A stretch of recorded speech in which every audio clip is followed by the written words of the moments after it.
Hi, it's me again with Corel tips and tricks. Somebody's trying to make this shape that is 4 inches on the bottom and 3 inches on the top. And they're using the common shape right here, and it draws it upside down, but it's quite helpful. That's it right there, and you hold down the control button. And the only disadvantage in this, you don't have any control over the length of it, the width. So what I'm going to do is draw a rectangle, and I'm going to, with my ratio lock, really doesn't matter in this case, I'm going to make it 4 inches. So now there's multiple ways to do this. And here's one of them. So this is 4 inches across. We're going to take a 2-point line, and we're going to make it 3 inches. And I'm going to make it black, and I'm going to make it thicker. Whoa, that's way too thick. And I'm going to hit P and put it in the center of the page. I'm going to take my rectangle, put it in the center of the page. I'm going to select them both, and I'm going to hit T, and that put it to the top. Now, you have to take this and convert it to a curve. Now you can take your shape tool and have it snap to that node. This way, I don't really prefer this way, but there's a case for it. Just make sure you got that node.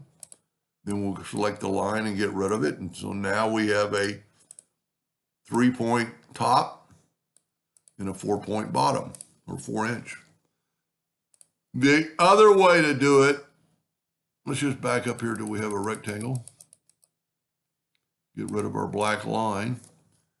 The other way to do it, you're still going to have it converted to a curve, which already is. You could bring in indexing lines, have your nudge factor set on a 1/2 inch. Let's bring in and then you could grab that and nudge it over. You could make a duplicate, put it over here, and then nudge it to the left. I'm just using the arrow keys. And then take your shape tool and then go right to that intersection this time, and you're going to get the same result. The way I like to do it, let's just start with a new rectangle. Just draw a rectangle, ratio lock, make it 4. I'm still going to, so this is 4 inches across. I've still got my nudge distance on 5.